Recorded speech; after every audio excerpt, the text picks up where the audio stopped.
They normally happen on a night just like this. They come from nowhere and frighten normally sane people almost to death.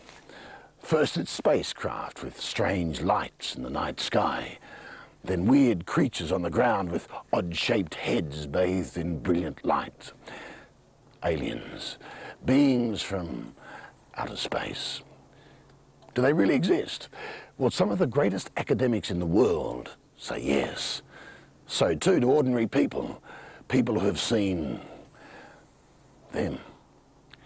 What you are about to experience is all true.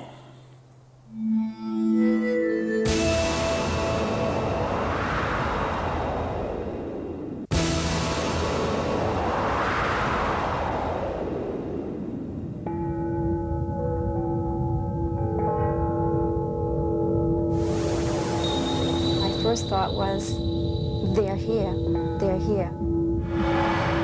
3.5 to 4.5 feet tall. Long-limbed, big heads, insect-like looking. They've come for me most times in the middle of the night, sometimes in the daytime. They are very, very intelligent. I remember yelling at these things and saying, "Stop this, I hate what you're doing to me." I was shaking, I was really trembling, and every cell in my body was like I was afraid. I was terrified. It happens anytime, anywhere, over and over, to those who share an experience they cannot entirely define.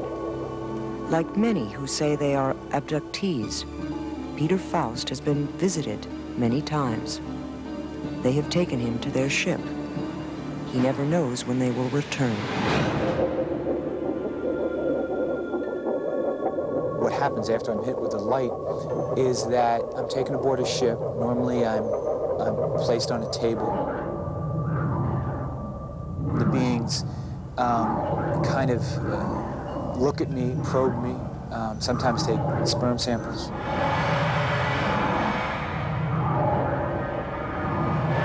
Look in my eyes, my ears, that type of thing. And then after that, I'm usually taken into another room, and I'm literally shown events of the Earth. They've showed me future, what seems to me to be future cataclysmic events that where the Earth is headed. They came for a woman we will call Susan. Her children have seen them too. Like many of the others, she's afraid to talk openly about what has happened to her. The next thing I remember is being in the air, going up, away from the highway, just sort of floating.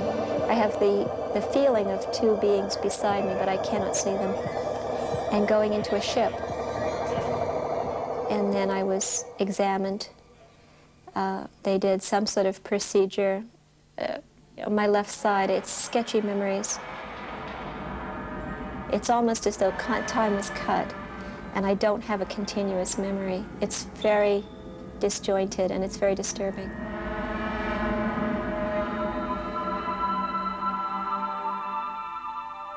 Marketing executive Joan Victoria says she has been visited since childhood. They were these 5 beings, these small, short type of life forms. And I remember running to the back door of my parents' home, trying to get in. And I remember being taken up and feeling very, very compacted, and then being in the dark, and then seeing a really fine beam of light and realizing I was traveling toward that beam.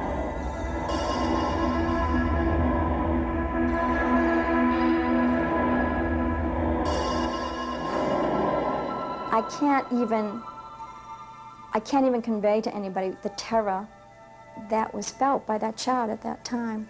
It's just, it would take, literally your breath away because you were so afraid. Dr. John Mack is a respected Harvard psychiatrist and a Pulitzer Prize-winning author. Despite a reputation and a career to lose, he insists publicly that he has over 90 patients who have been abducted by aliens. Today, his professional life is devoted to his program for extraordinary experience research. Clinically, I judge them to be speaking authentically, not getting this from some other source, not displacing from some trauma. It is what it is. And I say that, and I ask my critics, find the beginning of an explanation that accounts for this entire phenomenon. And then there's silence. Each thought he was alone, almost hoped to be found delusional. Instead, they found they share an extraordinary reality with hundreds of others. Each story like all the others. I mean, you put me through psychological testing to rule out delusions, to rule out sexual abuse or child abuse or any psychosis or neurosis that the normal psychiatric community would say were the reasons for these memories. Yes, actually, you came out healthier than the average of the population, I want you to know. One of the most convincing facts to Dr. Mack is that so many tell the same story. Many have conscious memories of their abductions. Some remember only fragments. But in hypnotic regression sessions with Dr. Mack, memories become very real. You can't do this to me. I want to say no, you can't do this to me. Just can't do this to me anymore. Stop it! In this tape made 2 years ago by Canada's CBC television, Peter hears one of his own regression sessions for the first time. Just do this anytime you want. Oh.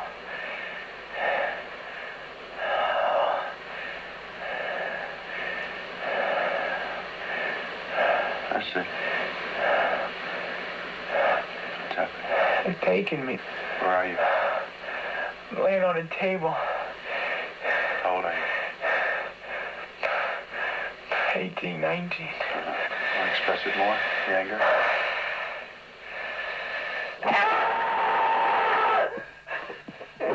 It's a trauma on 4 levels. It's a trauma because the thing itself is so traumatic, to be helpless, to be taken against your will and subjected to these intrusive rape-like procedures. It's traumatic because of the isolation that people feel. They can't talk about it. The parents will say, well, that's your dream again, or your nightmare. Thirdly, it is philosophically shocking to people's worldview. I mean, this is not supposed to be. This, in our worldview, this is beyond extraordinary. It's impossible. And then the fourth thing is that it can recur at any time. I mean, it's not like other traumas that are over when they're over. They can be taken again.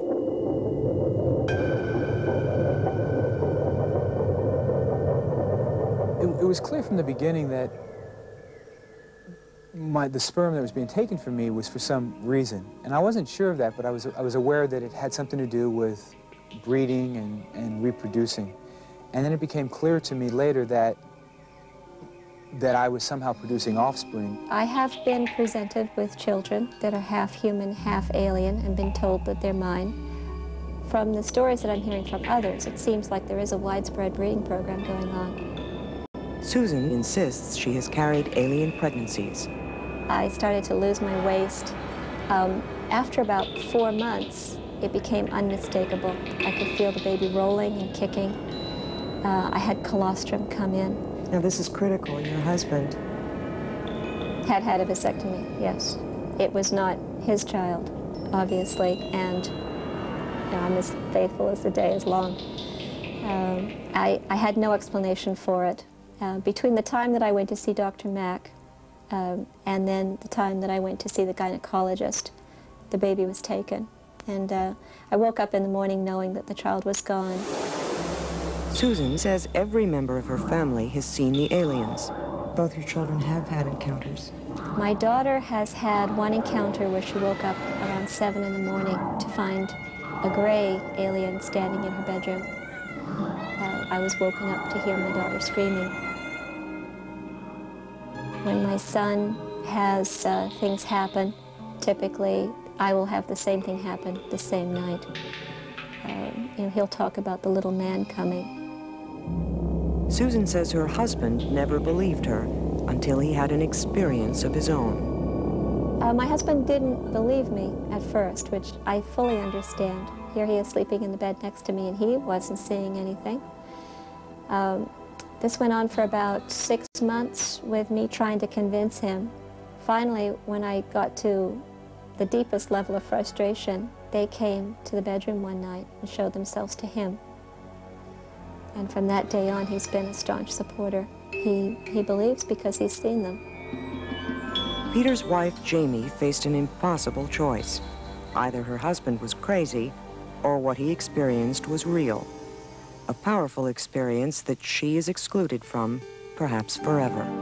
I think that what affected me the most is that in feeling the withdrawal in our relationship and then finding out that there was a female alien that Peter was connected with, it felt that he couldn't. There was a time when I said, it doesn't feel like you're here with me. You know, are we in relationship here together or what? And his answer was, no, I'm not here totally with you. I am split. The emotional splitting, like the splitting of his heart, perhaps we might say, that it's half here and half there. So that the full longing of connection with me wouldn't be possible. And that was really upsetting. I feel a split very often between here and my commitment to my life here. And that includes Jamie, that includes my profession, that includes my friends and family and everything that I know and am working towards here on Earth. And what I also feel is this deep involvement with the extraterrestrials, and that I've had some kind of ongoing relationship with them since I was a child. It appears that there's going to be some future event that I'm going to be involved in, or at least that's the feeling I have, and that when that time comes, I don't know what's going to happen. So it's a constant conflict in my marriage, in my profession, in my life, just in my everyday existence. So I have to keep reminding myself that I am Peter, I am married, I am a human, I live here, I have a job, I have my work, my clients, and that this is what's important today. And when and if the ETs show up, then I'll deal with that when it happens. It's my honest feeling that this is a spiritual awakening, a growth process. I think the time has come where they're trying to contact us. Some intelligence is entering into our world that we do not control, that is not simply a projection of the human mind, and that intelligence has a purpose of some sort.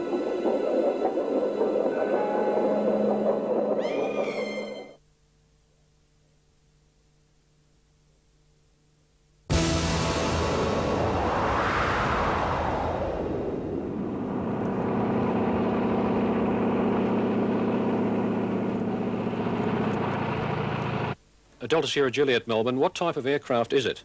Delta Sierra Juliet. I cannot affirm.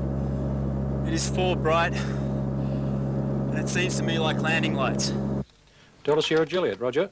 Is there any Air Force aircraft activity in the vicinity? Delta Sierra Juliet, there is no known aircraft in your vicinity.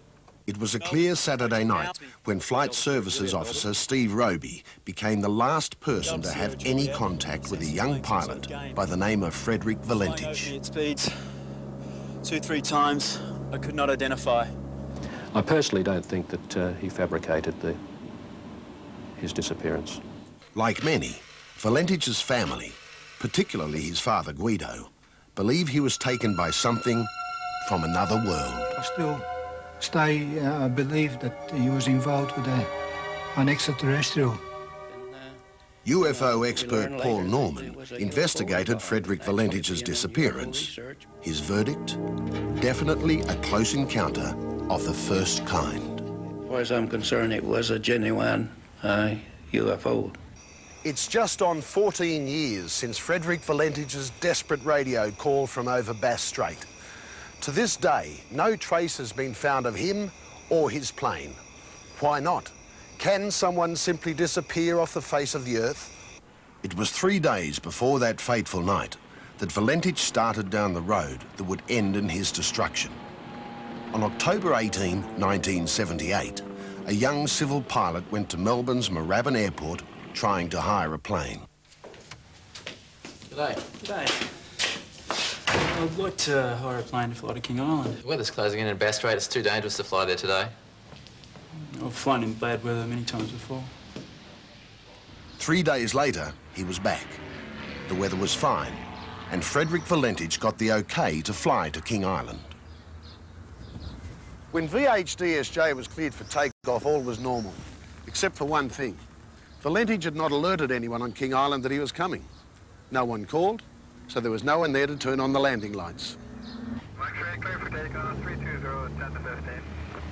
If anyone should have known a light plane was on its way to King Island, it was Brian Jones. As flight service supervisor, it was his job to light the runway for incoming night traffic. I remember the day quite well. It was a Caulfield Cup day, and I've been playing golf. Brian, phone call. When I got a phone call to say that an aircraft was missing across Bass Strait, which was Delta Sierra Juliet, the Cessna 172. It should have been a routine 69-minute flight from Moorabbin, along the coast to Cape Otway, out over Bass Strait and on to King Island. But as the drama was unfolding in the night sky, other strange events were about to unfold on the ground. On that night, I decided I'd go up in the there outside the hut and take the sun setting in beautifully into the west. I took a series of photographs, about 6 in all, at around about 15, 20-second intervals, and that was it. Roy Manifold never saw or heard the mysterious object he caught on film. He could not explain the image he'd captured, and nor could Kodak. They come back and they said, oh, there's definitely not a developing error. It's nothing to do with the film or the development of the film on the print, but they couldn't explain what it was and why it was there. Paul Norman had no doubts what was on the film. He sent the photos to the laboratories of Ground Saucer Watch in America. What they discovered was a solid, metallic object about 7 meters in diameter, about 2 kilometers out to sea. It was an unknown object rising from the water, and it had a lot of mist around it, indicating it did come from the water. After takeoff, all was normal for a while. Valentage made routine contact with air traffic control at Tullamarine. It was 19 minutes past 6. The weather was good, visibility excellent, with scattered clouds and light winds. Then came the concerned call. It was to be the last conversation Frederick Valentage ever had. Melbourne Delta Sierra Juliet is not an aircraft, it is... Delta Sierra Juliet, Melbourne, can you describe the aircraft? Delta Sierra Juliet, as it's flying past, it's a long shape.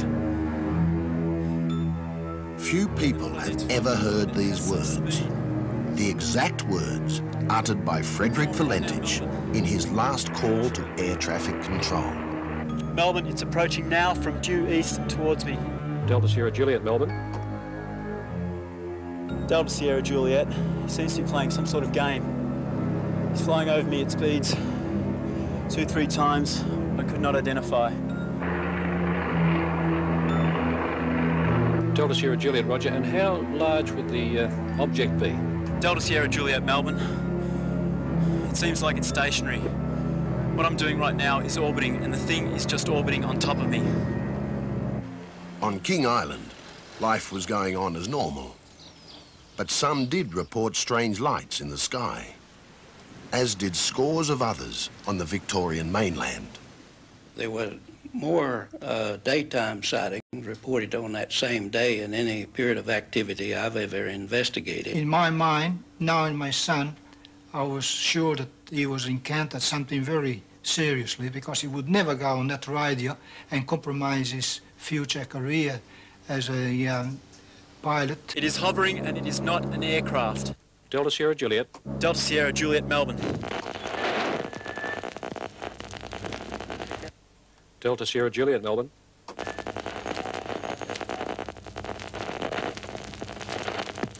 Delta Sierra Juliet. Delta Sierra Juliet, Melbourne. At 7:12 and 28 seconds, those were Frederick Valentage's last words. Then a long and loud metallic sound. The engine had the characteristics, for example, electromagnetic effect. Frederick Valentage was never heard from again. At this moment, he simply vanished. When Brian Jones was finally alerted, it was already too late. A distress phase had been raised on the aircraft, and they wanted me to get out to the airport here, turn on the runway lights and start calling the aeroplane. Delta Sierra Juliet, this is King Island. If you're reading me and cannot transmit, I'll give you the service conditions. The wind is calm, QNH 1028, sky clear, runway lights are on, and no traffic for your descent. We took off and we flew due north to Cape Wickham Lighthouse, which is the northern tip of the island. It was an unreal night. It was kind of strange for this part of the world. There was no wind, and when we got out to sea just north of Wickham Lighthouse, you could actually see the reflection of the stars in the water. Jones's plane was the first to search in the area. Over the next 4 days, it was joined by civilian and military aircraft, including an RAAF Orion, which has special sensors for tracking metal in water. But not a trace of Valentich or his plane were found. The facts so far: Valentich was flying a single-engine Cessna alone on a clear, still night. There was no other aircraft known to be in the area. Numerous people reported seeing strange lights in the sky all around the Victorian coast. Roy Manifold captures something on film that to this day has not been explained. And Frederick Valentich reports being buzzed by a mysterious flying craft. For Guido Valentich and his family, the mystery has been a 14-year nightmare, made worse by the fact they still don't know the fate of their son. Good morning, sir. I'm after Mr. Valentich. That's me. Mr. Valentich, can you tell us where your son is, thanks? No, he's supposed to come back from King Island last night. The worst things that might happen to him would have been being abducted by some unknown civilization, and possibly will take, we don't know how many years before we'll be able to see him again. In my heart, I do believe that one day I will see him again. I don't feel that he staged his disappearance. I'm quite open on it.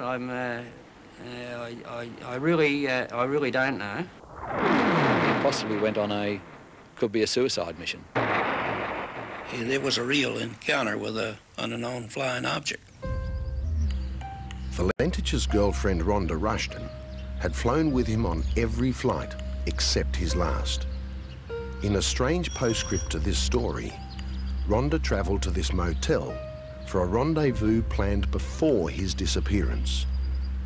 The motel manager claims Rhonda asked for Valentich, and when told he wasn't there, seemed visibly upset. This was 7 days after his last fateful radio call. Isn't he the young lad that went missing over Had she finally come to grips with the fact that his disappearance was not a hoax?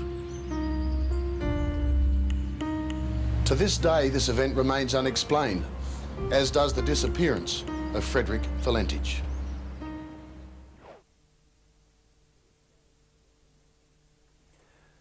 If you were abducted by aliens, would you tell anyone? Could you face the ridicule, the mocking, the whispers? Most people would say you'd gone mad. That could have happened to Andrew if scientists hadn't said his story was quite feasible. It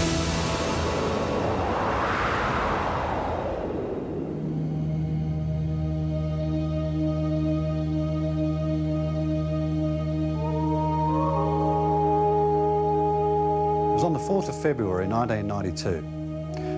That evening was something of which I will never forget. I was very restless. In fact, I couldn't get to sleep. Consequently, from there on in, I must have dozed off. But what happened from there on in, I really don't know how it happened, but it happened. According to Andrew, what happened was this. Suddenly, he was awake.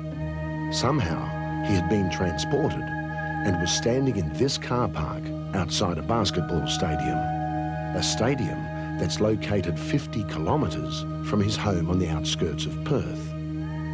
He had no idea how he got there, but he did know he was not alone. He was surrounded by more than 30 strangers. I turned to this person alongside me and I said, "Where am I? What am I doing here?" This person looked at me and without using the spoken word, just said virtually through my mind, "You're lucky to be chosen."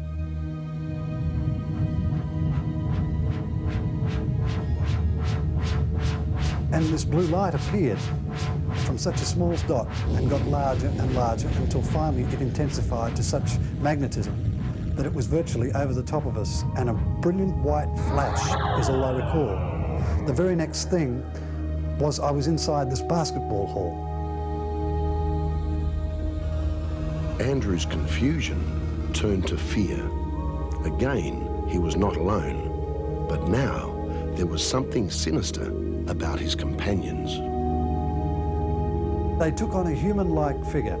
The thing that distinguished them most of all, that were different from humans, were their eyes. Their eyes were, to me, they resembled as if they were out of focus. My first impressions, formed over several hours, were that the chap in question is definitely sincere and seems convinced that what he experienced actually happened. Professor John Frodsham from Murdoch University in Perth is president of the Australian Society of Psychical Research. He's investigated many cases of this kind and has conducted lengthy interviews with Andrew and his family. I must say that I hadn't encountered anything quite like this before, because although abduction cases now are becoming 10 a penny or a dime a dozen, there are very few of them in which the abductee is transported, as our case alleged he was transported, from one locality to another. But Andrew says this was not his first encounter, nor was it to be his last. When I was 7 years old, they had been to see me before and they had given this gift to me. The gift was a cricket bat, and memories of that childhood experience flooded back to him 34 years later as he stood in the basketball stadium. The whole place was abuzz. The lights were on, everything was happening. And I noticed people were receiving gifts from these things. One of them came over to me and offered me a gift. I looked at it and I thought to myself there and then, what is this? As I looked down towards what I was given, it was a cricket bat. Was it a reminder of the previous visit? Andrew says he doesn't know because of what happened next. There was one of these things kneeled down, accepting my emotions, my feelings, everything that I was feeling. It was accepting and drawing in, as if it was robbing me, depriving me of my own thoughts. I felt aggravated, I felt violated, I became very angry.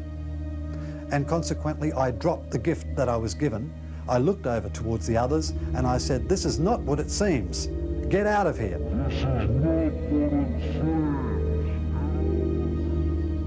I got to the exit doors within the hall and everything just went brilliant white. The next thing I remember, I was back on my bed to where I must have dozed off asleep, and the first thing that I remembered was waking up and seeing the time. It was 2:15 a.m. But Andrew's story doesn't end there. Exactly a month later, at 2:30 a.m. on March the 4th, 1992, he was jolted out of his sleep by an intense blue light. Through the glare, he saw someone or something. It was definitely a figure. It stood approximately 4 foot, maybe 4'6" high, no taller. What was incredible was the fact that my son was being guided down the passageway by this thing. It was at this point that I noticed that my body was paralyzed. My mind was completely functional, but my body wouldn't respond. It was only when this blue misty-like figure had disappeared from my sight did I gain the strength enough to be able to get off the bed and go and grab my son. Andrew says that's when the figure vanished in a flash of white light. The next thing he remembers is finding his 10-year-old son tucked up in bed, safe but very pale and shaken. The boy was well enough to go to school next morning, but not long after, there was another mysterious problem.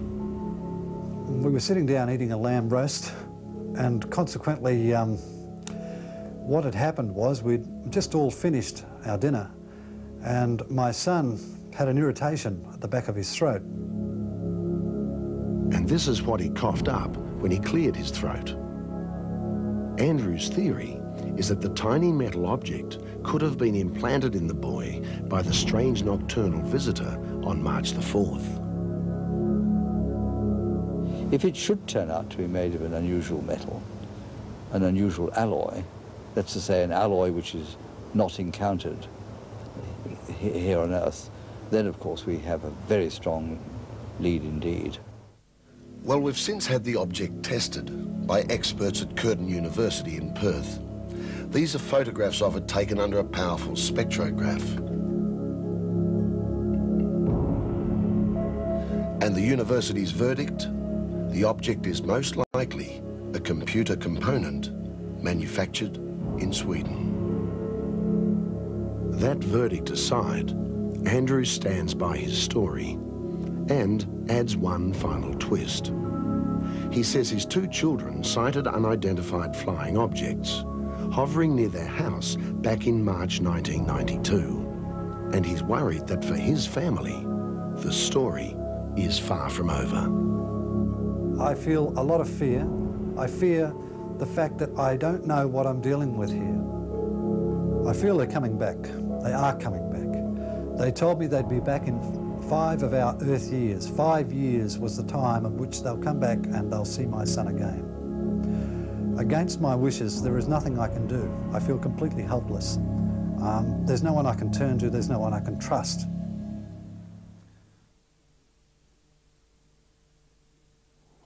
Many sightings are those of a single nature.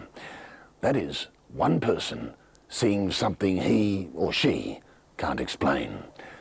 Often they're dismissed as imagination. But when 4 people see the same thing, describe the same craft, experience the same fear, the subject takes on a frightening new dimension.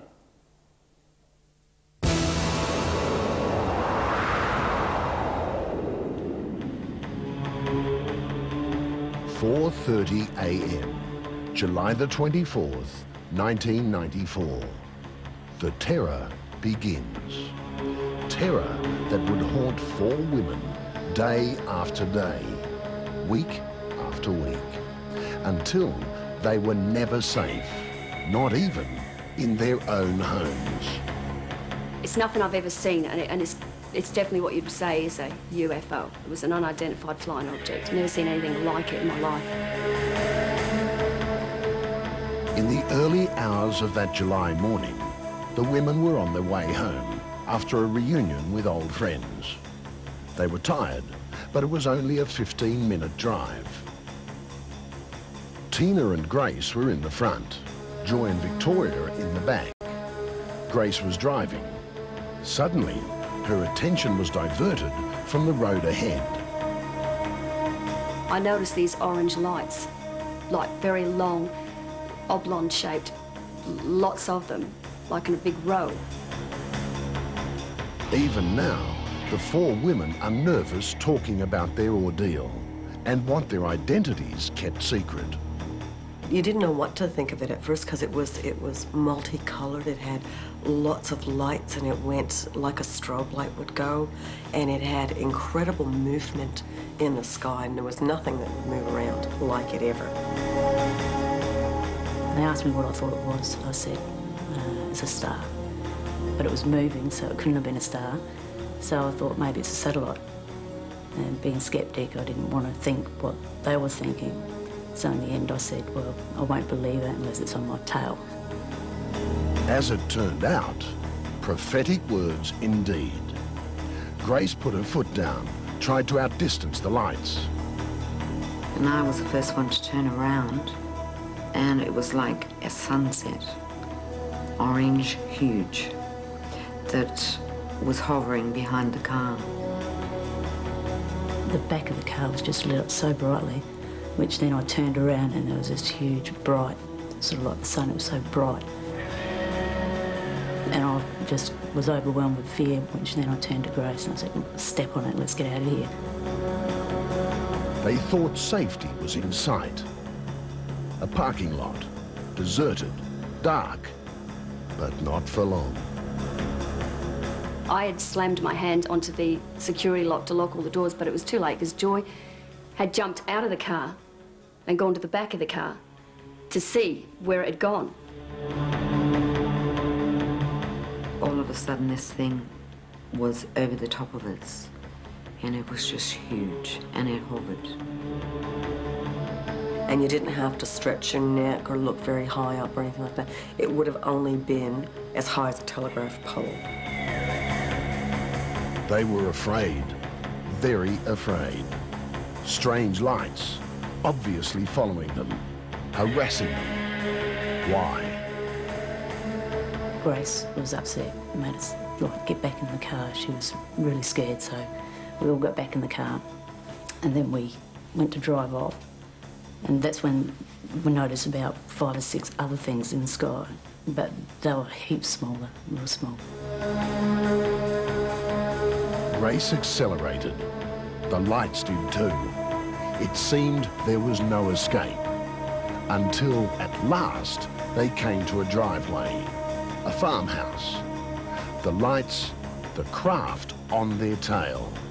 Frantic, Grace honked the car horn. No response, nothing. The 4 women were alone. And then 2 lights sort of come from the left. It looked like they landed. And they were pretty close, but there was a lot of trees sort of on the boundary of the property. The girls in the front, that's when they said, "Did you see that?" Their worst fears were about to be confirmed. A shadow fell across the blinding lights. A figure appeared, coming closer and closer. A silhouette, almost human, but not quite. Weird, ominous. Just what impressed me was that it was so little. It was no more than 3 or 4 foot, and it looked like a little person. And that is all they remember. That figure advancing toward them. Like a shadow came over it, and it was like it was just gone. You couldn't see it. I just started that car up, and I reversed it out so fast and just took off like crazy. The lights disappeared, and the 4 women thought the nightmare was over. But it was just beginning. First, the mystery of the missing time. It was now 6 a.m. and they'd set out at 4:30. You know, I mean, it's a 15-minute drive at the best of times. And even if you know, with the stops that we made and you allowed, you know, a couple of minutes here or there, you could account for a half an hour, but you can't account for an hour and a half. What happened to the 4 women during that missing hour? Where did the lights, the craft, the figure come from? They are questions which remain unanswered. It wasn't a plane. It definitely wasn't a plane. It was just too low. A plane would have dropped out of the sky. It was just too low, too big. I definitely think I saw a craft.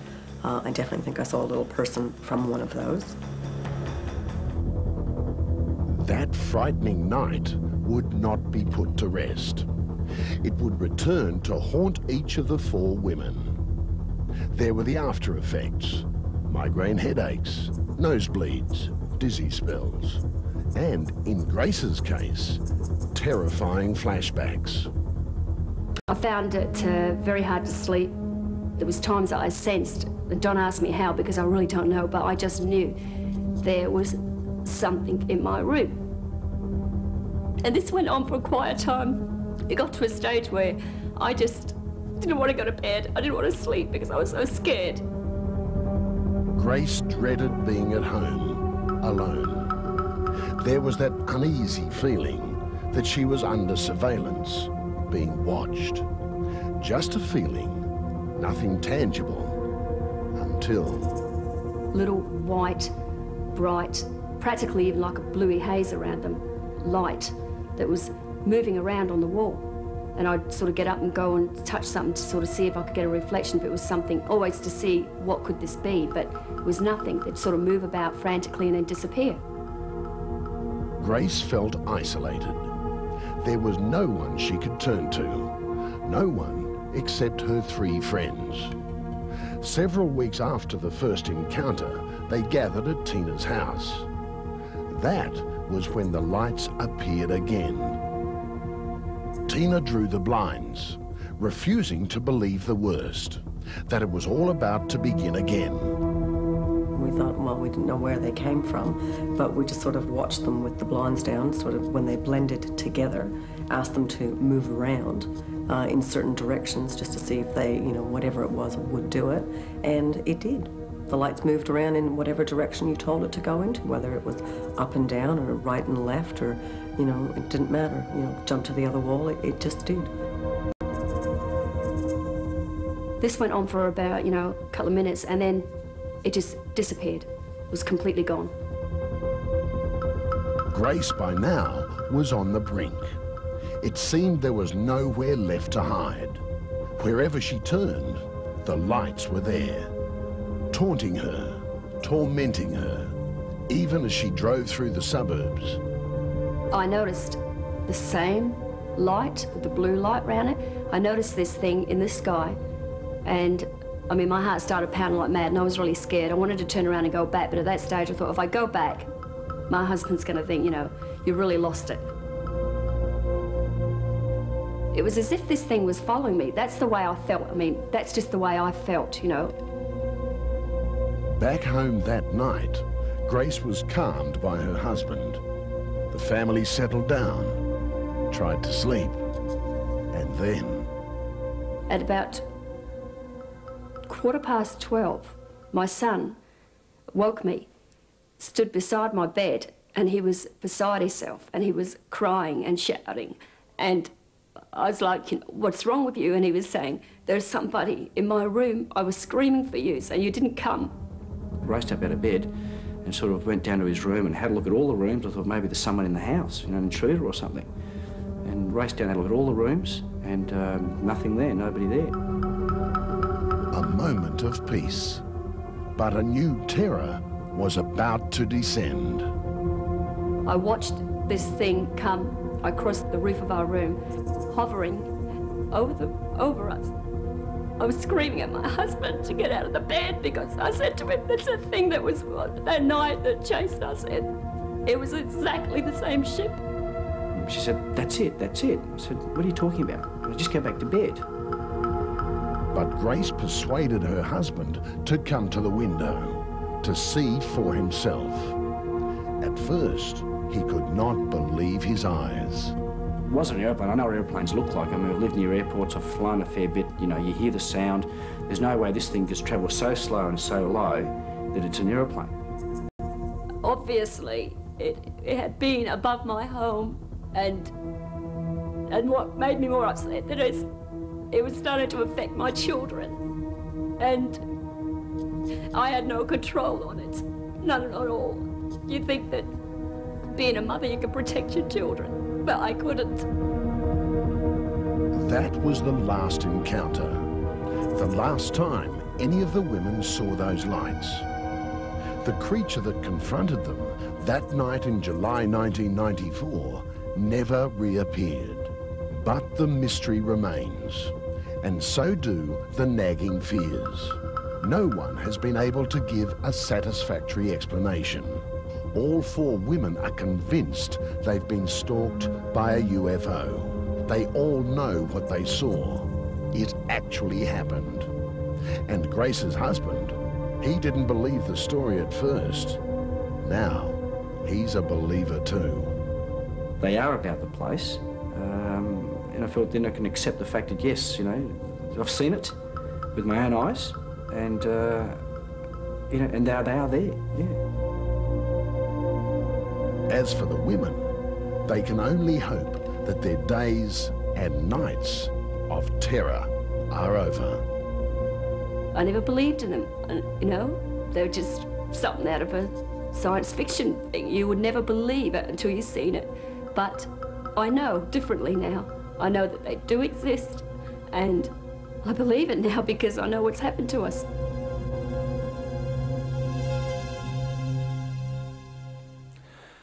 Out here at night, things happen that most people never know about. Lights glow, weird noises come from nowhere, and things vanish without trace. Other things appear, like strange crop circles, and no one knows how or why.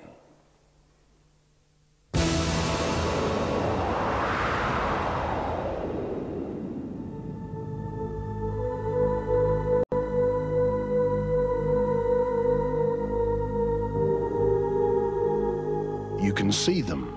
You can even touch them. They've been appearing in England for almost a century, but no one has been able to explain them. Swirling circles, intricate geometric designs on a grand scale that cut a swathe through vast areas of cropland. Theories abound. Meteorological forces, messages from out of space, a man-made hoax. All have been investigated, but the mystery of the crop circles remains as unfathomable as ever. And now, from outback Australia, another clue in this intriguing puzzle. These sounds were recorded in the very centre of one Australian crop circle, far from cities and from civilization. This is the first time they've been broadcast anywhere in the world. And even though the experts have played them over and over, fed them through computer after computer, analysed them and re-analysed them, the secret of these sounds has never been unlocked. The difference between England and Australia is that our areas are totally remote. John Ockertell, a commercial airline pilot, is one of Australia's leading researchers in this highly specialised field. He's seen the circles, heard the sounds, and investigated them thoroughly. The main patterns we get in Australia are basically a complete flattening of the ring. In other words, the whole central process, the whole ring is completely flattened in either an anti-clockwise circle or a clockwise circle. Also, you'll find a star pattern. You'll have a large one in the centre, and to the outside extremes you'll have 4 small ones. So there's symmetry involved. John Ockertell is no newcomer to this research. He's been there since the beginning. The first circle was discovered in Australia in 1940. In the last 50 years or so, hundreds of crop circles have appeared in Australia, all of them in this remote 10,000 square kilometre area around the borders of New South Wales, South Australia and Victoria. Out here it's hot, it's dry, it's wheat country, right in the middle of nowhere. Just over that way is what they call the big desert wilderness. The nearest real town is 2 hours that way. This part of Australia is known as Sunset Country because of the red sandy soil. The white man found it hard to tame, but Aboriginal tribes have roamed here for 40,000 years. It's a land of legends and mystery, none more intriguing than the mystery of the crop circles. It's a mystery that crept into the lives of Rex and Nance Jolly in 1989. They're no-nonsense, hard-working country folk who have worked on the land all their lives. In the summer of '89, all their gambles and their toil was about to pay off. As far as the eye could see was the season's bumper wheat crop, ready for the harvest to begin. When we hired the contractors to come in to strip our wheat, they'd stripped quite a few acres, And then this morning they were sailing along down a rise, and they could see ahead of them these things that they'd never seen before. Those things the contractor saw from his harvester were strange circles, perfect shapes, imprinted on the wheat fields. His first reaction was to call Nansen Rex. He just said, "You've got to do something about this. It's once in a lifetime you'd see something like this." But we were amazed and didn't know what to do, we didn't know what we were looking at. When they regained their composure, the first thing the Jollies did was take these photographs. The second was contact the expert, John Ockertell, who set off immediately for Sunset Country. What we discovered was 11 rings. They were in a half-moon shape. The largest were at the top of the ridge, away from the homestead. And as you worked closer towards the homestead and the fence, the rings got consequently smaller. John Ockertell found that the wheat itself was not damaged in any way. The stalks were not broken, just bent at the base. Somehow, they'd been woven into an intricate pattern, something like a straw basket. As for the soil around the circles, it was sandy and soft as normal. But inside the circles, the soil was very different indeed. It was as hard as a rock. It was tough work taking soil samples. In fact, they had to use a crowbar to prise them free. The samples were sent off to Monash University in Melbourne for analysis. At first, the results did not look that promising. The soil was unusually high in iron oxide, but it didn't contain any strange elements. Then the researchers found a clue that sent them back to their computers for another look. What we found was there was very little bacterial life, which is very unusual in soil. In the ring section, in the normal soil, there's a lot of normal bacterial life. And there was more.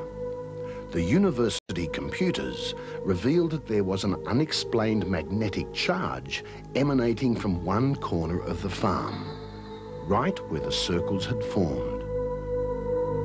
Armed with this new information, John Ockertell headed back to the Jollies wheat field.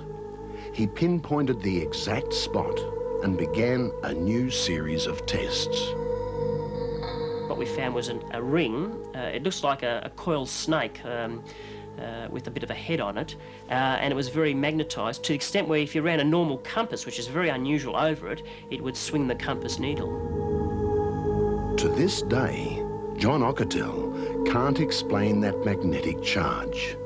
It, like the crop circles, remains a mystery.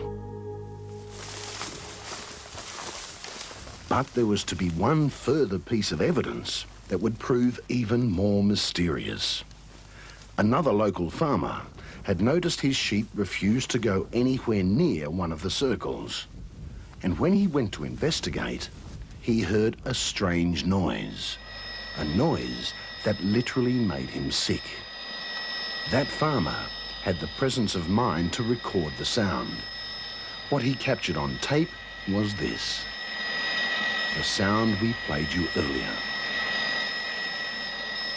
We then got that tape and went ahead and analysed, and what they did, they scrubbed all the machine noises and the noises on the tape, and they discovered there's a frequency of 5.12 kilohertz. When John Ockertell studied the computer breakdown of the sound, there was another surprise, another discovery. The sound reminded him of one recorded by a BBC television crew while they were filming at the site of a crop circle in England. A BBC crew attached a radio microphone to Pat Delgado. As he walked in the circle, it picked up mysterious sounds. That's a terrible noise, just as you stand in the centre. You're getting a noise there, Richard? Very, very bad indeed. Yeah, I can hear it here. I can feel it here. This is our old friend back. It is. Yeah. Is it a pulse? It's like... I think it's about here. An electronic sparrow, really, is the best description. That's it. That's it, yeah. Yeah? This is the same noises we're having analysed in Sussex now. Just in the centre of the circle. Now, the funny thing is that our sound is in the same range as the one that was discovered in England. So it's maybe very important.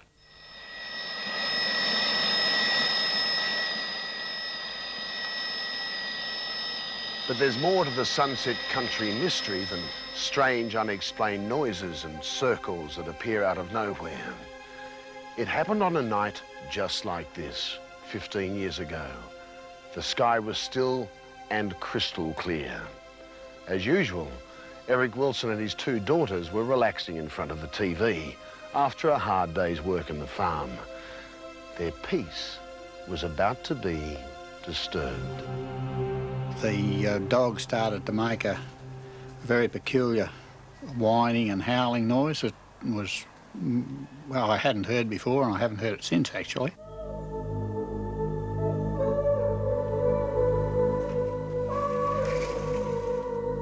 I came outside to investigate what the problem was and saw this light above, over the dam. Phil, come and look at this. Eric's daughter, Jeanette, recalls that this blinding light shone over the farm for a minute or two. We could see this object hovering in the sky with a flashing light on the top and a dome across the other side of the dam bank. Then, just as suddenly as the light and the object appeared, they simply disappeared. The Wilson family reported the sighting to the police, who did make some inquiries. It wasn't the first, nor the last such sighting in Sunset Country. So, is there a link between the lights and the circles? Some say it's just too much of a coincidence. There has to be a connection. But in the realms of science, there's no such speculation. Even though most down-to-earth theories, too, have been discounted. They've said no to vortex wind drafts and whirlwinds because the wheat plants have not been damaged in any way. No to plasma balls and fireballs because there's no evidence of charring or burning.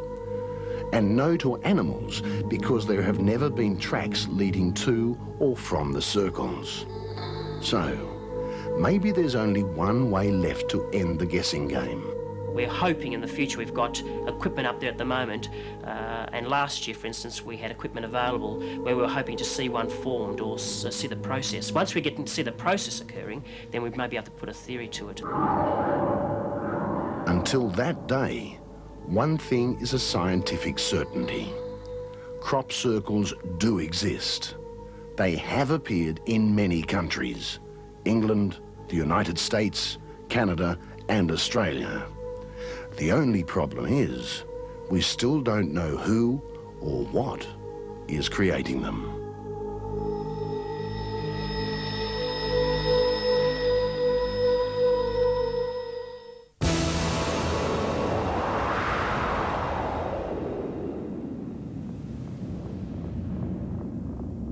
It was not the normal type of trauma that you see on the road. It was definitely some other encounter that they'd come across. These people were spooked. What was it that so spooked a family driving along a lonely stretch of highway on the Nullarbor? No one can say for sure, not even the Knowles family themselves. Well, the best way to describe the experience was, it wasn't like reality, it was just like a dream, but it was real. You couldn't say there is anything out of the ordinary about the Knowles family, Faye and her sons Patrick, Sean and Wayne. But something out of the ordinary certainly happened to them on January the 20th, 1988. They were driving the 3,500 kilometres from their home in Perth to Melbourne. It was 3 a.m. Sean was at the wheel. His brother Patrick was asleep beside him. The desert was cool and clear as they entered Majura Pass in the middle of the Nullarbor. Then, out of nowhere, Sean saw it. A dazzling white light headed straight for them. He told me, "Hey, Pat, wake up." there's something in front of us. And I said, what do you mean? He goes, wake up and check it out. He goes, look at that. He goes, it's a UFO. Sean panicked, tried to swerve out of the way, but still the object bore down on them. But that was only the beginning. Sean put his foot down and sped off along the highway. It chased us for about a half hour, and then somehow it got in front of us. It must went around us, and the faster we went, the faster this object went. And before we knew it, this object landed on a car. Next, the unbelievable happened. To this day, the Knowles family are adamant that their car was actually lifted off the ground. If this is right, they were left suspended in midair. Sean, the driver, blacked out. The others became hysterical. My mum was crying, screaming, just saying, we're going to die, we're going to die, we're going to die. And all I just thought was, my God, this is it, you know. I just thought, why us?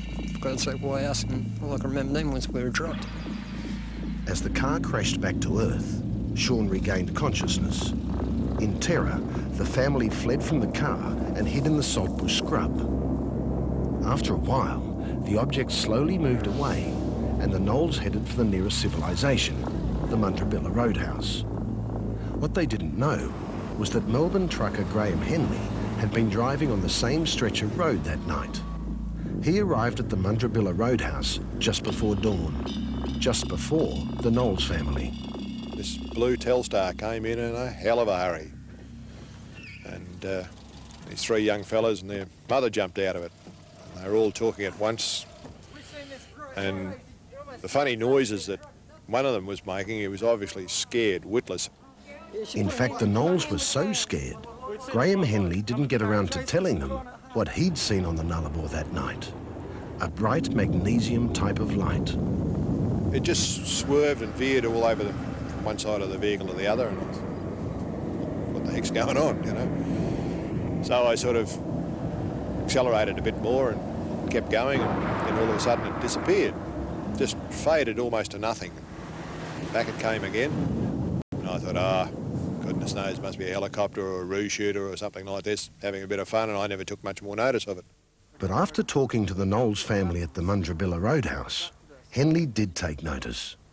In fact, he and another truck driver drove back to Majura Pass, where they found evidence that seemed to back up what the Knowles had said.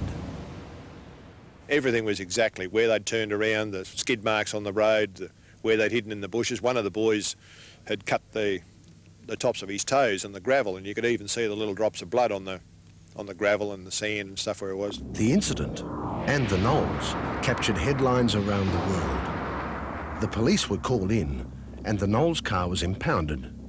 Experts tested it, but they could find no concrete evidence of an alien encounter. And so that was where the authorities let the matter rest. No, I don't really think a lot of it has been investigated the way it should, but there was certainly, to my way of thinking, there was enough evidence to warrant a thorough investigation.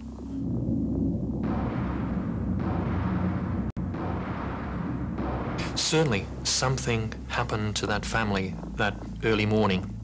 Keith Basterfield is an independent UFO researcher, and he actually took the trouble to investigate the Knowles case. His report is exhaustive, but it's also inconclusive. The manner in which the whole external factors came to deal with that family, in fact, probably has ruined us ever really knowing, because of the competing elements. The media wanting a quick story, sensational story, which is fine. That's their job. The police, who were disinterested once they found that they had a cookie UFO experience to deal with. The UFO researchers, because they couldn't really sit down to quietly explore the case.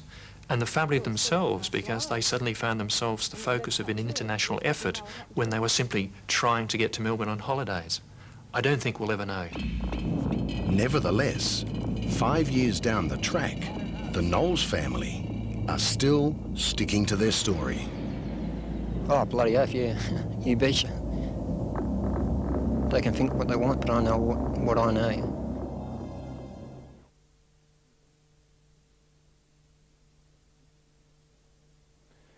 The sky was dark when Seamus O'Farrell opened the throttle on his Navy jet and sped across the Australian outback. It was a routine night flight until he looked out the window to see objects flying in formation. Objects that shouldn't have been there. Seamus was so stunned he vowed not to tell anyone what he'd seen. That was until military radar operators asked him who his flying partners were. Aliens, he said.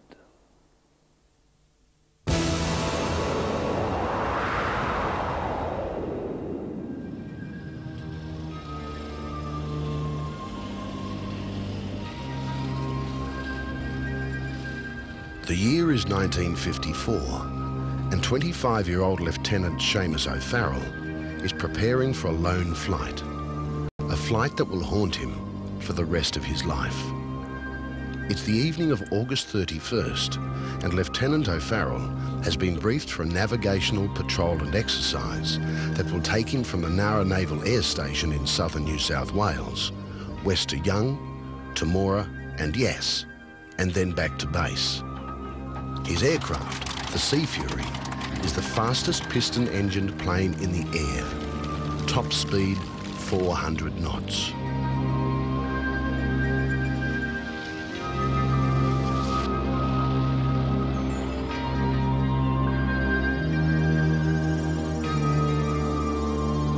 A cool customer, Seamus O'Farrell is destined for high military honours.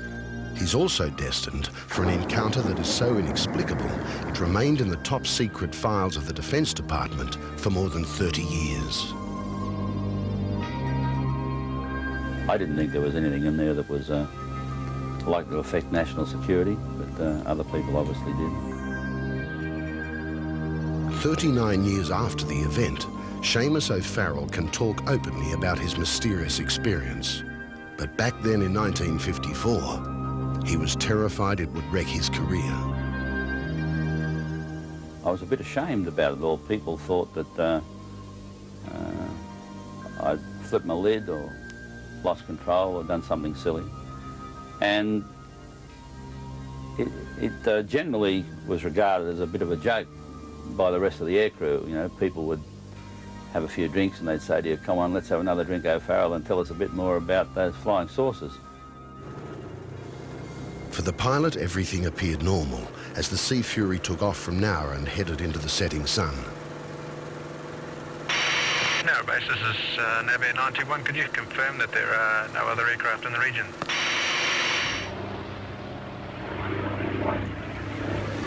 The actual tapes of the radio transmissions between the Sea Fury and Nowra base have been erased by the Defence Department. But the conversations you will hear in this story are as close as we can get to the real thing. They are the recollections of the pilot, Seamus O'Farrell, and his link with Nowra base radar operator, Petty Officer Keith Jessup. The first two legs of the flight were uneventful, but as Lieutenant O'Farrell turned into the last leg, Petty Officer Jessup noticed something unusual happening on his radar screen. Two strange echoes. Echoes that were closing in fast on the Sea Fury. What these two objects were, I didn't have any idea, and I was concerned with the safety, so I reported it to the relevant officer in charge of that area at the time. A full minute later, Seamus O'Farrell in Sea Fury 921 realised he was not alone up there at 13,000 feet. Nowra base 921, we have you on screen with two other echoes. Can you confirm? Over. Nav Air 921 tracking, yes, Nowra 13,000 feet in close formation with two other aircraft. They were formating with me. They were moving along with me and holding their station with me. And they were about the same distance out on either side. Nowra base 921, can you identify aircraft for us, please? Nav Air 921, negative. Try to picture Seamus O'Farrell's predicament. When he left Nowra, he had been briefed that there would be no other aircraft on his flight path. Suddenly, he was confronted with the impossible. 2 unidentified craft, 2 brilliant white lights, flying in formation with the Sea Fury. One was about 30 metres on his port side, the other 30 metres to starboard. At the time, I just knew that there shouldn't have been anything else there, and I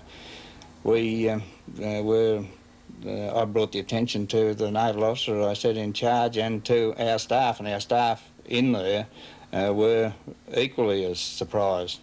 We did plot on our radar screen all 3 radar objects, and it had to be something, because we wouldn't have got a radar echo, as we called them, back to the radar room had it not been a substance that reflected our radar beams. Narrow base 921, can you execute a 180-degree turn so we can identify your position? Over. Nav 921, commencing 180-degree turn.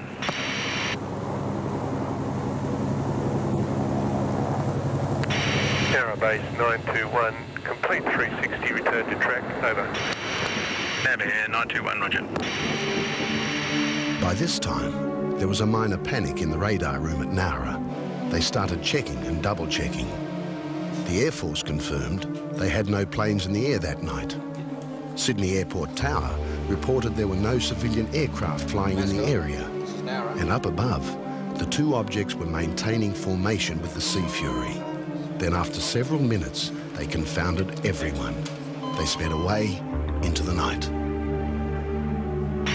Narrow base 921, confirm echoes moving to northeast. Over. Nav 921, confirm aircraft have left formation on track to the northeast, yeah. Then I saw the rate at which they were able to open up from me, fly ahead of me, cross directly in front of me and take station on the other side, almost in the flash of an eye, leaving me apparently standing still relative to their motion. And that's what made me think. I then stopped and thought about it and said, this is incredible. What sort of aircraft have I got out here? And I knew then, in my own mind, that there were no aircraft in Australia that could do that. What sort of aircraft indeed? Remember, the Sea Fury was one of the most powerful aircraft in the sky. Back then in 1954, it could do an amazing 400 knots. After those 2 unidentified objects shot past Sea Fury 921, the radar operators at Nowra Base did some calculations. They estimated that the UFOs had to be travelling, really travelling, at over 1,000 knots. When Lieutenant O'Farrell arrived back at Nowra Base, there was a welcoming committee waiting for him. He was immediately ordered to sickbay for an exhaustive series of tests. The medicos questioned his drinking habits, his state of mind, his fitness, just about everything. But Seamus O'Farrell was given a clean bill of health. So clean, in fact, that he went on to become one of the Navy's top pilots and eventually naval attaché in Washington. As the years went by, I became more embarrassed, and I just wiped it out of memory and never worried about it again. It was always intrigued me, it's always worried me. I saw no explanation, but I didn't see any need to tell anybody else about it or talk about it. Despite his distinguished career, Seamus O'Farrell's file remained secret for more than 30 years. When it was finally declassified, the file revealed there were 2 more independent witnesses to the incident. An engineer working on a radio tower at Marulan in western New South Wales had sighted the objects as they flew overhead. And an air traffic controller at Sydney Airport logged unusual lights passing to the south of the city. The first civilian to study the file was UFO researcher and investigator Bill Chalker. One has to bear in mind the credentials that come with the sighting. You have a highly qualified and experienced pilot. You have confirmation from the ground from the radar operator. You have 2 separate ground witnesses, all confirming the presence of an unidentified or two unidentified aircraft of some description, and doing things that were apparently inexplicable or beyond the capabilities apparent at that time. Seamus O'Farrell has no doubt what he saw that evening in 1954. And because of the evidence, especially the documented radar sightings, a United States government report rated this close encounter as one of the 13 most significant in the world.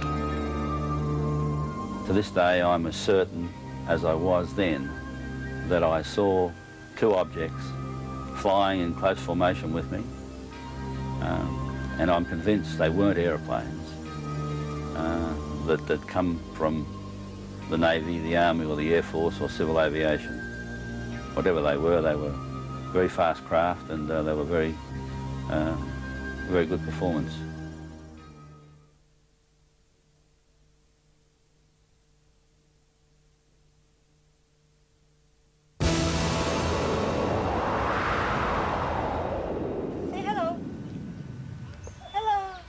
Just your average home video. Doting grandparents capturing the antics of their favourite grandson. Big boy now. A Friday afternoon in the suburbs. It's summer, it's sunny. But there is something strange in the atmosphere. Something mysterious that appears on the video. An unidentified object flying overhead. An object that cannot be explained in any earthly terms. We call it a genuine UFO, an unidentified flying object. Now, I want to clarify this. It doesn't mean aliens, you know, from Mars. It's an object of some sort in control. Now, you might say, why wasn't it a balloon? Well, apart from the analysis, we were able to identify, you know, by looking at it, that it wasn't a balloon, and also its height. Also, we checked with the Department of Transport and with the Meteorology Department to see when the balloons were launched, and there was nothing in the area. But this object is the most important quality of the object is there's some control to it, and it's airborne and it's solid, so it's unidentified in that sense.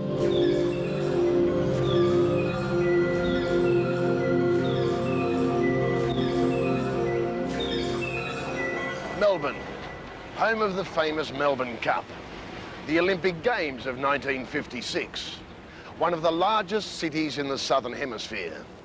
Hardly the place you'd expect to find stark visual evidence of a UFO.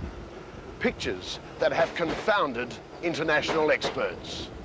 Big, he's very big and very naughty. It's just after lunch on the 21st of February, 1992.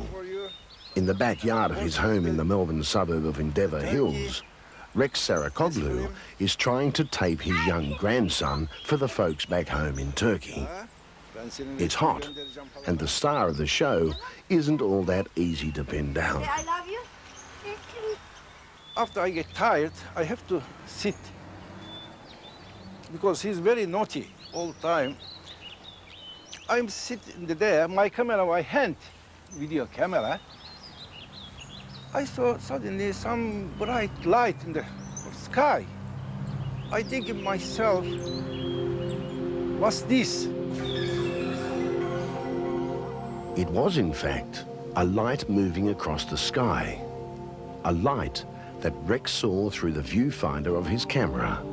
A light his wife Fatma also observed. Looked like a ball on the sky. A very, very pearl color and moving. Sometimes slowly moving, sometimes very fast moving. One chance sighting, even when you know you have it on video, is easy enough to dismiss. But 6 days later, on February the 27th, at almost the same time, the object appeared again. And again, Rex had his camera handy. After a while, he called me and he said, I saw the same thing again, come have a look. And I went and had a look, and I saw the same one again. And he told me this is the same one as last week. I said, yes, it looks like that. By now, Rex Sarikoglu was really confused, and he felt he had to try to get some sort of official explanation.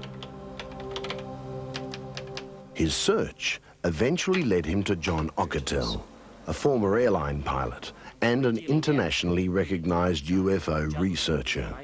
What we do, we take the film and then we scan it into the computer, single frame, which is digitised. At the headquarters of Phenomenon Research Australia, and with the help of university colleagues, John fed the pictures into a number of computers. They enlarged, they analysed, they took atmospheric conditions, the location of the sun, even the condition of Rex's camera into consideration. And this is what the computer came up with regarding the first sighting on February the 21st. Now, in this case, we're right up on the object. This object here this is about 1.8 minutes of arc in width, and even at that blown up stage, there's no wing structure, no tail structure, and it's rounded. And when you put the rest put the line through it here, it's a flattened dome-like type of shape, but it's got the classical UFO shape. It varied in shape quite a bit. It was actually like spinning or toppling's the best word, around an axis. It's about 23 feet wide. It's about 13.4 kilometres from the camera at an average distance. And it's moving at about, its average speed when it was moving towards the west, away from the camera, was about 300 kilometres an hour. So it wasn't going very fast at all. That's why Rex was able to monitor it for quite a while. Actually, Rex was able to monitor it for 2, maybe 3 minutes. But what about the height of the object? 13.4 kilometres is about 8 miles. And, according to John Ockertell, that's Concorde, supersonic territory.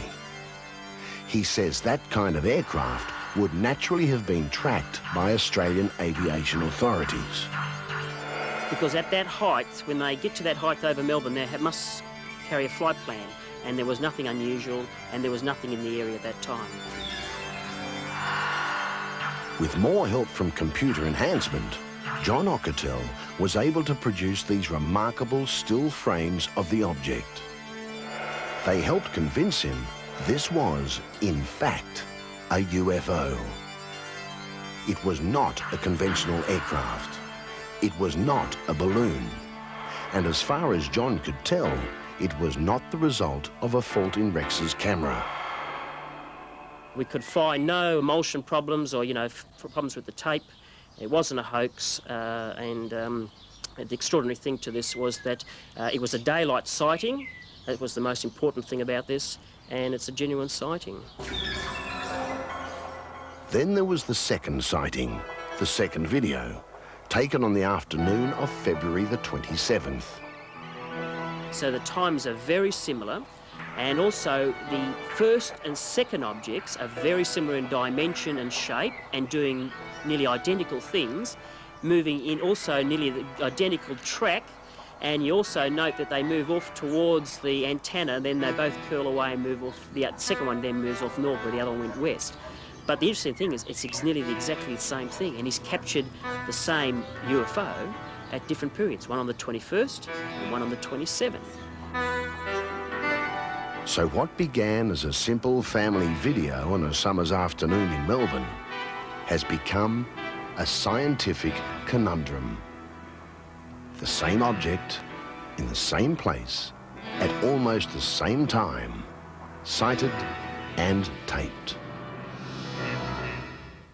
When one person reports an encounter, we tend to dismiss it as imagination.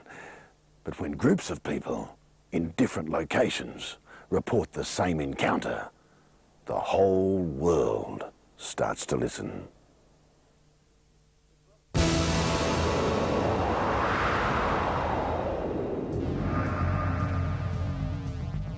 I felt the most incredible fear go through me. It was like a power source of some sort. I was raving hysterically. I was convinced I was face on with the epitome of all evil. A terrifying encounter of the worst kind. Blinding lights, towering figures with blazing red eyes, an overpowering sense of menace that ended in violence, a nightmare, or an attack by aliens. Kelly Carl knows what she experienced, and all the evidence points to a UFO and its grotesque crew. I suppose some people might compare it to being raped, you know what I mean? It's such a shock to the system that it's something you can never forget. Kelly Carl still bears the emotional scars of that encounter. So much so that she asked us to protect her identity as much as we could. Returning to the scene reopens old wounds, brings the fragmented memories flooding back. Memories of a terrifying night 2 years ago when she confronted unearthly evil. Here's something that wasn't supposed to exist, and it does. It's as simple as that, it does. It exists. There's nothing anyone can tell me to say it doesn't now. Yet 2 years ago, if someone had told me that they'd had a run-in with a UFO, I suppose I would have thought they needed to be locked up. A mountain road in August, the winter of 1993. It's around midnight. Kelly and her husband are driving home after visiting friends. Suddenly, a bright light pierces the darkness. Kelly's cozy, logical life is about to be shattered into a million mysterious pieces. We kept driving for about 2 or 3 kilometres, turned a bend in a road, and there was a, well, I suppose you could say, house-sized craft sitting in the middle of the field. It was, it looked like round orange lights with some sort of blue fluorescent, I don't know whether it was gaseous or solid underneath, that hit the ground in a semicircle. Even then, the words unidentified flying object, UFO, hammered at Kelly's brain. She and her husband seemed magnetically drawn to the lights, the craft, and whatever lay within. There was a sickening smell in the air. Waves of nausea crashed over them. The next thing you know, there's a figure standing in the field, and then there was about 7 or 8 of them. Everything really happened too quickly. I went hysterical, I've got to admit it. I started screaming out that they've got no souls, and the next thing I know, I've been hit in the stomach and I've gone back through the air and landed flat in my back. I actually threw up through fear out there, but basically I was hysterical. There was some sort of conversation going on that I only got bits and pieces of. Funny little cliche lines like, we don't mean you any harm and we're a peaceful people. But at the same time, I've been thrown back through the air and nearly had the life knocked out of me. Then silence, darkness. The craft, the figures disappeared. Kelly and her husband found themselves back where they began, in their car, parked by the roadside. By Kelly's reckoning, the terror lasted just 10 minutes, yet in actual fact, more than an hour had gone by. An hour Kelly could not account for. The question is, what horrors occurred during all that lost time? It's a question no one has been able to answer. Not even John Ockertell, one of the world's leading UFO researchers, can shed any light on that part of the mystery. He and a team of independent investigators have studied the incident for more than a year, and they've reached some startling conclusions. We try to knock their case over, and in the end, if it holds up, we believe the scales are in their favour. And in the consequence of Kelly's case, everything she gave us held true. And we were very confident that we had a good case on our hands. John Ockertell's team asked Kelly to sketch her impressions of the craft and the flame-eyed figures she confronted. As the drawings took shape, the images from that night returned to haunt Kelly's consciousness. They were about 7 foot tall. They just looked black. I mean, I suppose like silhouettes. It was out on the field at night, but when their eyes lit up red, they were like red stoplights, like flies' eyes. They were that large on the face that they were like flies' eyes on a fly's face. Kelly's scars from that encounter were not only emotional. First, there was the unexplained wound just below her navel that she discovered the morning after. It was just strange. It was a triangle, and it was as if it was a burn, but not enough to blister it. But it was probably more impressive later on when the actual red went away and it left the outline of a scar there. And I actually took measurements of that, and it was a perfect centimetre every way. It was a perfect isosceles triangle. Then Kelly's abdominal pains began. The initial diagnosis, an unusual infection in the womb, the kind that sometimes follows a miscarriage. But Kelly definitely was not pregnant. And I was placed in hospital and placed on a drip of very strong antibiotics, and it seemed to clear up, but there was really no explanation for it all, and it was left as an open case at the end too. Could the infection have something to do with what happened that terrifying August night? Could the aliens have, well, maybe that's too far-fetched to even consider. And far-fetched is probably the conclusion John Ockertell and his researchers would have come to if there had not been this breathtaking discovery. Kelly and her husband were not the only humans there. A second car was parked further down the road behind. Inside the second car, a married couple, Jane and Bill, with a friend called Glenda. At the moment, they're not ready to tell their story on television, but they have given a full account to John Ockertell's team. An account the researchers have investigated and cross-checked against Kelly's version. They believe that they've seen a UFO, in the true sense of the word UFO, unidentified flying object. They believe they've seen an entity, in other words, an alien. And I'm not saying this is a space traveller, but that's their belief. They believe that the incident did occur in the field, there's no doubt in their mind, and they believe that they were examined. The same field, the same night, the same time, even the same feelings of nausea. But at one point, their experience does diverge from Kelly's. There was no fear, no hysteria, just calm. And the two women, Jane and Glenda, believe somehow they were transported from the field. They describe them being in a craft of some sort. They're in a position where they're laying on their back. They can view the roof. They can just view the tip of their toes. They can see a group of faces. There's no speech. They can't see any. They can't speak. However, they can hear things going on, and they seem to be able to talk to each other, but they're not actually speaking. John Ockertell's team asked Glenda and Jane to sketch what they saw. First, Glenda's impression of the craft.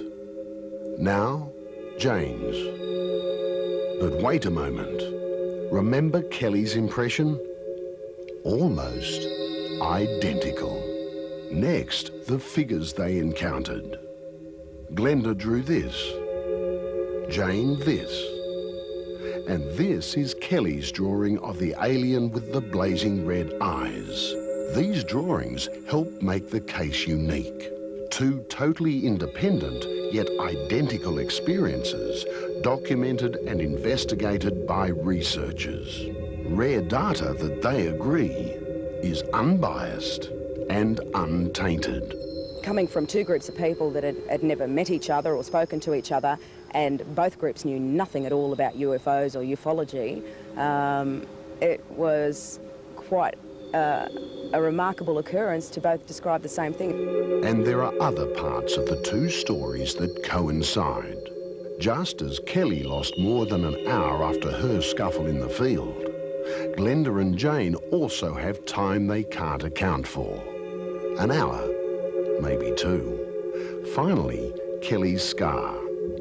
Glenda and Jane were injured too, but in their case, there's photographic evidence. What you discover is that they have markings in their, just under their navel, some markings on the inside of their left thigh, and also on one of the girls, they have a bruising above the left ankle, like a cuff, something cuffed around their leg. In their search for the facts, John Ockertell and his researchers literally left no stone unturned. They went to the scene of the encounter, pinpointed by all three women, and took soil samples. These, in turn, were analysed by two different laboratories. We found lots of unusual anomalies and also magnetic problems, and also lots of changes in the soil chemistry. Those anomalies included an above-average sulphur content, the presence of a rare carbon compound called pyrene, also tannic acid, all in a crescent-shaped indentation at the spot where all three women said they saw the UFO. Also, there was a triangle formation on the ground of dead grass, which is spaced out in the circle itself. So it gave us a lot of good leads that there's something had been on the ground, because the physical effects was now starting to destroy the grass in the area. So what you have are two groups. Two stories, in most respects, identical. A strange craft, unearthly beings, medical evidence of physical force. But there is still one more loose thread to be tied. You see, all three women report there was a third car at the scene that night. The driver was a man, a witness who could hold a vital clue. We believe he's still out there, and he'll be suffering like they all suffer with this lack of memory and this lost period of time, even probably to the extent where he thinks he's going mad, so he's still out there. As for Kelly Carl, she's still trying to put her damaged life back together, still waiting for the emotional wounds to heal, still desperate to find the missing pieces that will help her understand exactly what happened to her that night in August 1993. You know, I was a married woman with 3 kids. I was just an average housewife. I mean, now it's ruined my marriage. It's ruined my life. It's almost to the stage where I wonder if I'm ever going to be able to have a normal life, because somewhere along the line someone's going to know that, you know, this has happened to me.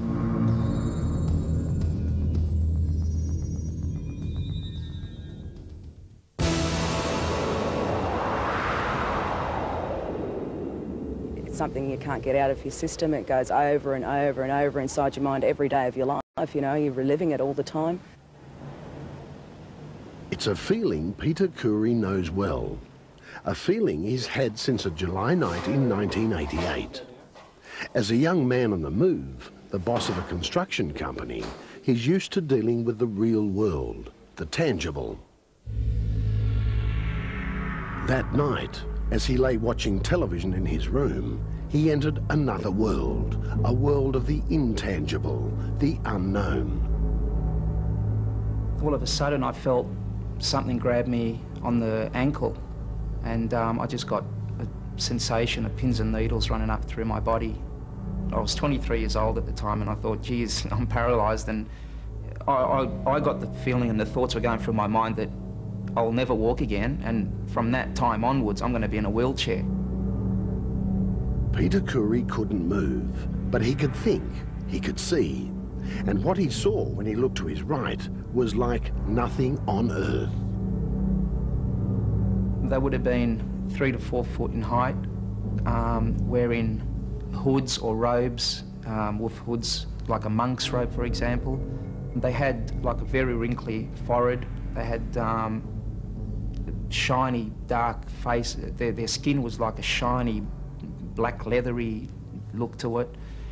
Their mouths, their lips were pretty large, and they didn't make any noise or speak or anything like that. And at the foot of Peter's bed, he saw two more figures, more hideous than the first. They were taller, 7 to 8 foot tall. They had the oval, big, large black eyes, goldish coloured skin, pointed chin, very small mouth, like just a slit for the mouth, and two little holes for what nose or nostrils where they'd be. At that point, one of the tall figures moved closer. Then I noticed in his hand he had, I'd say it was like a needle of some type, a syringe, and he pointed it to the top of my head, right about there. And as he inserted it in, I mean, didn't feel any pain whatsoever. But as soon as that was inserted in my head, I blanked out. This is Peter Curry's impression of that encounter.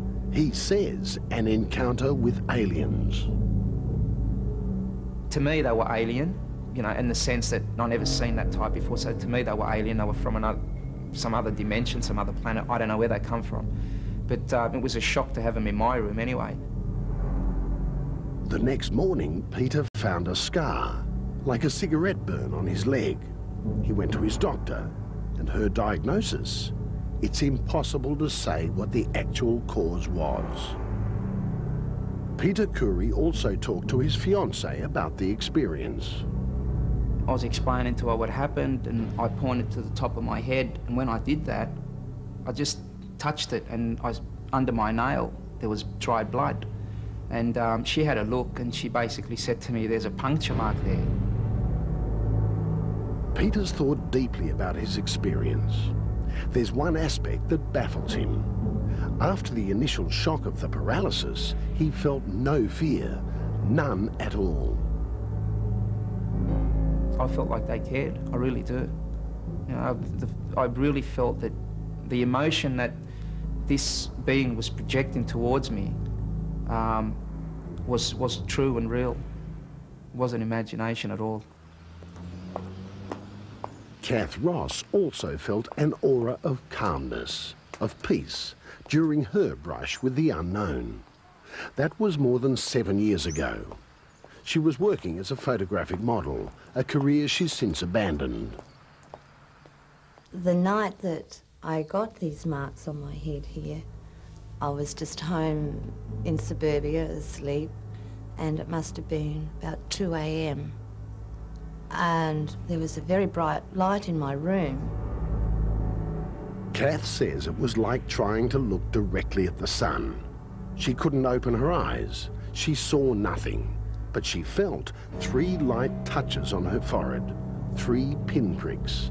Then she too blacked out and slept until later that morning. And I would walk past a mirror, and it looked like I had a tennis ball in my head. It was so huge. So I went straight to my doctor, and he took tests and couldn't understand why there was no pain. There's no pain whatsoever.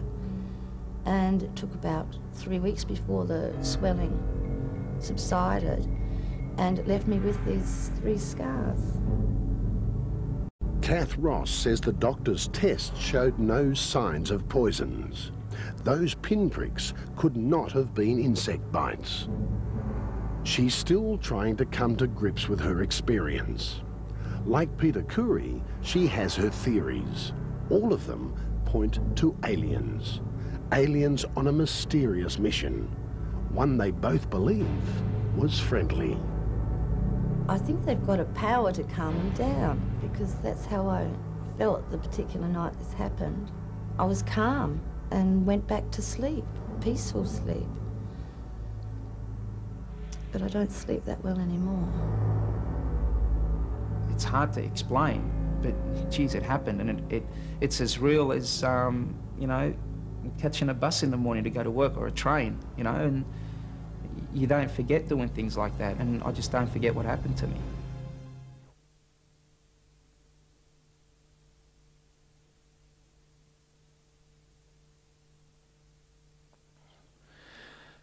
Everything you've seen is documented fact. The people interviewed were not actors. They were the people actually involved in each story. Normal people who have had their lives turned upside down by the experience. Academics and scientists do not dismiss the stories out of hand. There are too many of them. Too many credible people saying the same thing. And too many governments seemingly keen to keep the lid on things. Are there aliens out there? Maybe. Goodbye.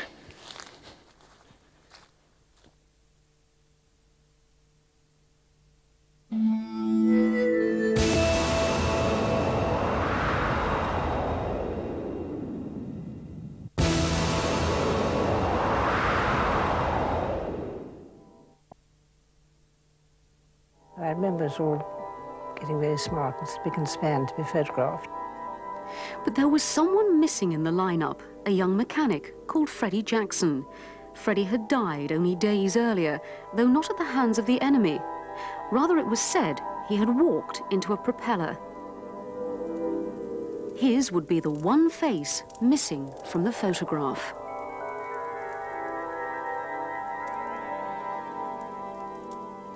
We all said we wanted a copy, and we were handed our copies.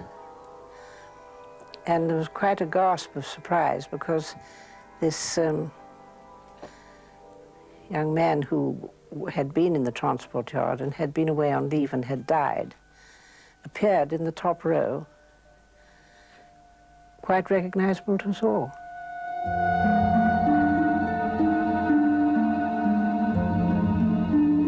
To the right and behind the shoulder of the man wearing the hat is Freddie's face.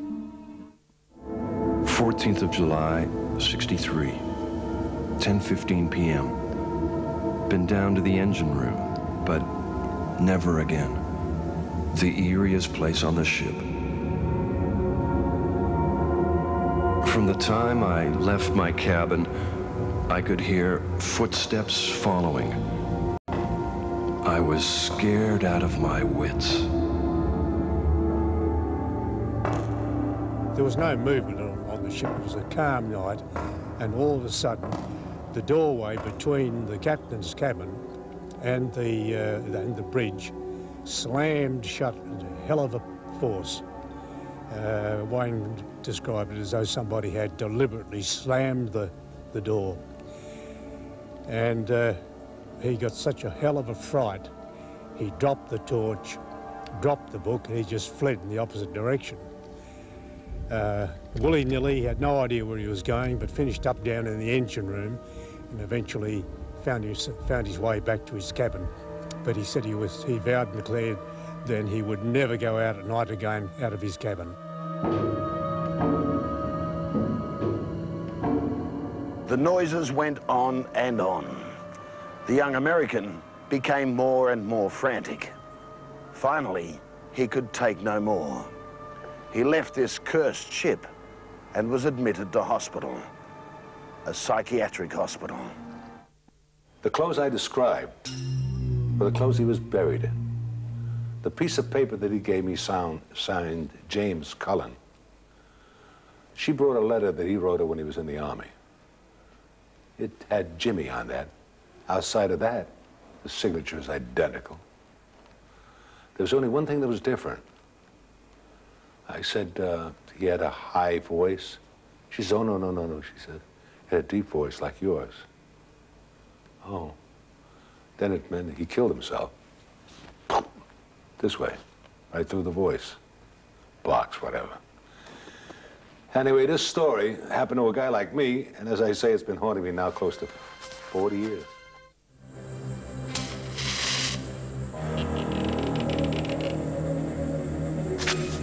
Hello? Where are you? Jesus.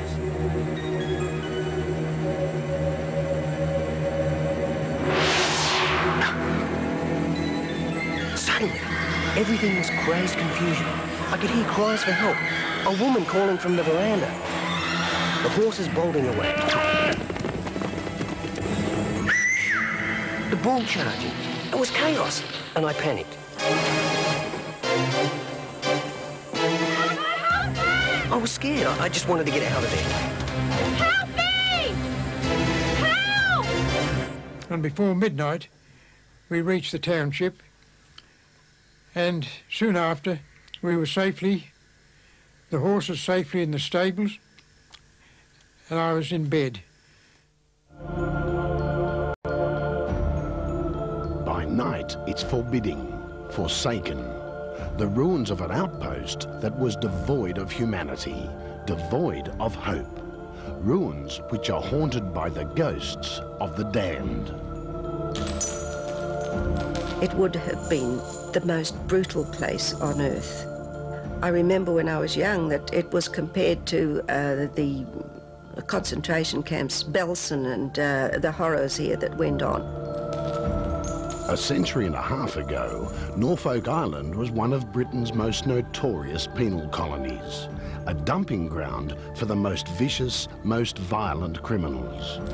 A jail where the savagery of the inmates was more than matched by the ferocity of their keepers.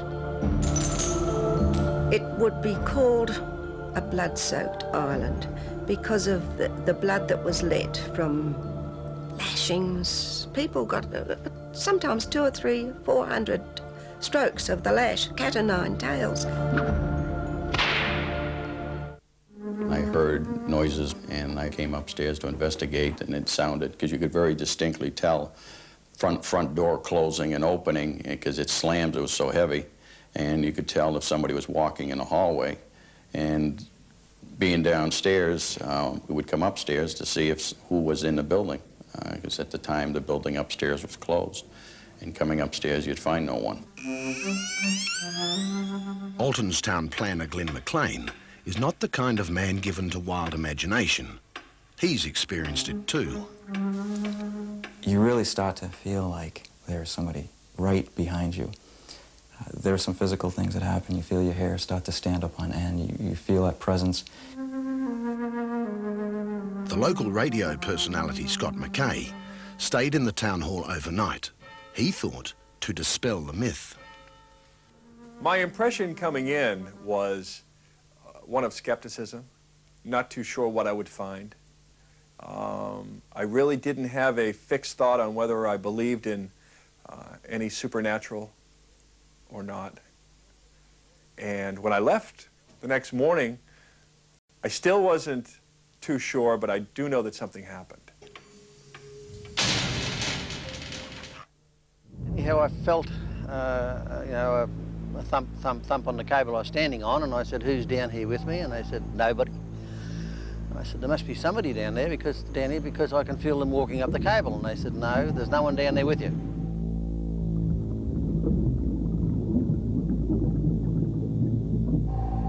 By this time, the object had got off the cables, walked across the cables, and was going up the western side of the trench. The sun was shining brightly in the water, and there was a perfect silhouette of a hard-hat diver climbing up out of the trench into the sun and just kept going.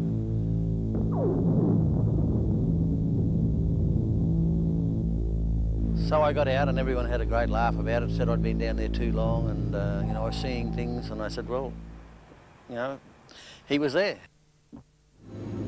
I thought for the first time in my life, it's time to go. I knew whatever it was in there didn't want me in there. So I put my guitar in the case and I felt my way down the steps. At the same time, with my right hand, I was trying to find the key to the lighthouse so I could get out there and lock it up and just leave. I felt uncomfortable there. Darkness, strange noises, icy pockets of air, and not a soul to be seen.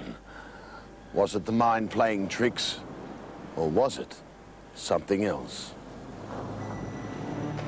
Clive decided it was something else, something he couldn't explain. And as he locked up and left, the mystery of Cape Willoughby deepened. First, just as suddenly as it went out, his torch went on again. And then... I looked back at the lighthouse and I could feel something was watching me almost from the top window. And it was you could almost feel as though there's someone up there. It was really strange, you know, it's quite strange.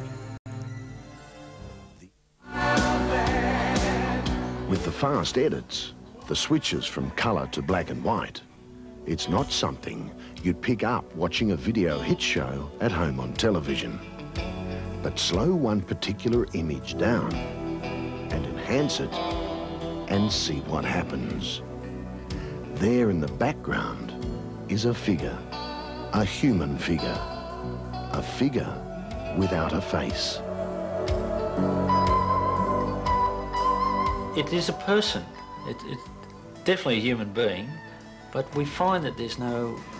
I've had looked at it closer since then, and there's no image on the face. I mean, I'm not one for getting into ghost stories, so to speak, but this has left quite an impression as to why this would appear in this particular instance. Frank was driving Stella to her father's birthday party, a long and treacherous trip. Floodwaters blocked the main highway, so the Corbels took a detour, a very dangerous detour. I drove down into the water.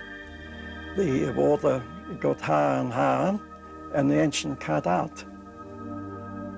My wife uttered a scream and put her feet up on the dashboard. And my mind was racing, what could I do? I felt really terrified and just hoping against hope that we would get out of it. But at the time, I don't think I thought there was much chance. If I had gotten out of the car, I would have had to swim, and I don't think I would have had a chance against the strong current. My wife was inside and she can't swim, so it was a losing situation. Late one night, a local identity, John Farley, was stumbling home after a heavy night at one of the local taverns. His route took him along a deserted bush track near Fred Fisher's place. He came to a wooden bridge, and there, right ahead, was a sight that shocked him into sobriety. A man with a bloody head wound sitting on the bridge railing. Slowly he began beckoning, pointing to the creek below. That man was Fred Fisher, the late Fred Fisher. The next day, a bewildered John Farley told police what he'd seen. By coincidence, at about the same time, two boys were playing around the old bridge. They stumbled on a trail of blood. That trail of blood was exactly where the ghost of Fred Fisher had pointed. I was having some trouble in breathing, and the doctor felt I should have a complete chest x-ray of the lung. As he sat in the reception area awaiting the results, Philip heard a small commotion among the nurses in the examining room. The nurse that took the x-ray and the technician I was waiting in the reception room, and she's, my God, look at this. And so I thought, my God, there must be cancer then, because of the way they're reacting. And the doctors ran in, and nurses and technicians, and they're all looking. And I thought, well, I've got to go in there. So I barged in, and I looked at it, and they says, take a look at this. And there on the light board was the side x-ray of his chest. And as he got closer, Philip Rashid's heart began to pound. First thing I looked at, I was looking for the pathology, because I know the cells and so forth. And I started looking around at it because I didn't think to look at the end here, because this is where the bulk of the material was. And I was trying to see, well, do I see something there that looked like it could be connected to cancer? And they had said there's something strange about this, but they didn't tell me where it was. But when I moved into the outer portion, then I saw, and I looked and I said, well, gee, here's something. And my God, that's my mother. That's her picture, that's her. The sign. It had to be the sign. Look at this photo of Saida. Even the outline of her hair bun, her facial structure, the brow. Dr. Philip Rashid, an extremely intelligent, rational, and religious man, the significance of this moment shook him.